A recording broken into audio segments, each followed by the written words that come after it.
Ayan, hello po sa ating lahat, diba? Sa sobrang pag-idolize po kay Viancy, ayan yung ginawa ko. Diba, bag?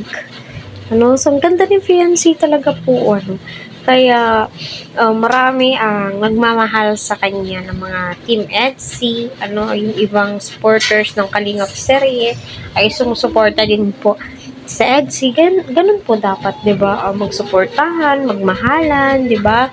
So, ayun, kumusta? Marami pong salamat, okay lang yan kahit medyo bumaba po yung rank ni Edo.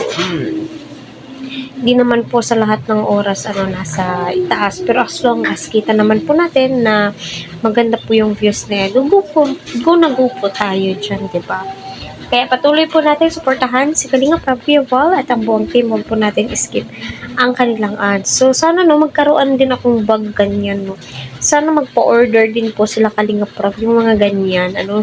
I-post nila sa kanilang Facebook account, Shopee accounts, mga printed na mga damit ng Key Angels. Siguro sold out.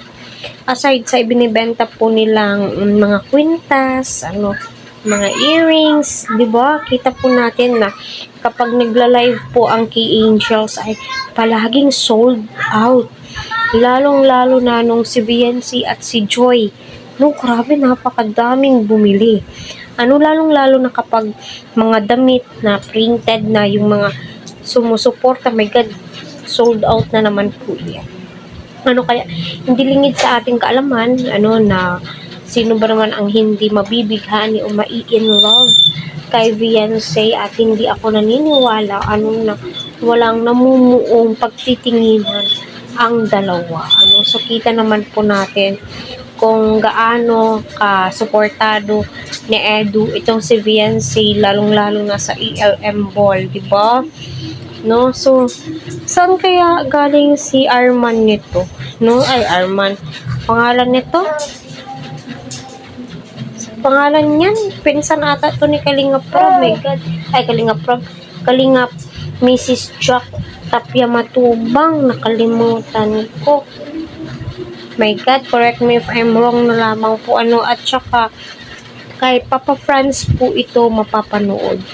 Kita naman po natin, maganda po talaga si Viancy. Kaya, di po natin mabiblame si Kuya Val kung bakit niya sinabi na medyo humakbang na hakbangan na niya si Viancy at kumilos-kilos na siya.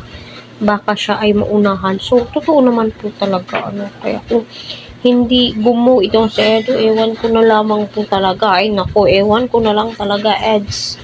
So, ang ganda niya, mapapasanool ka na lamang po talaga sa beauty ni Viancy. Bukod na sa maganda, malinis pa sa bahay, maalaga sa kapatid, diba?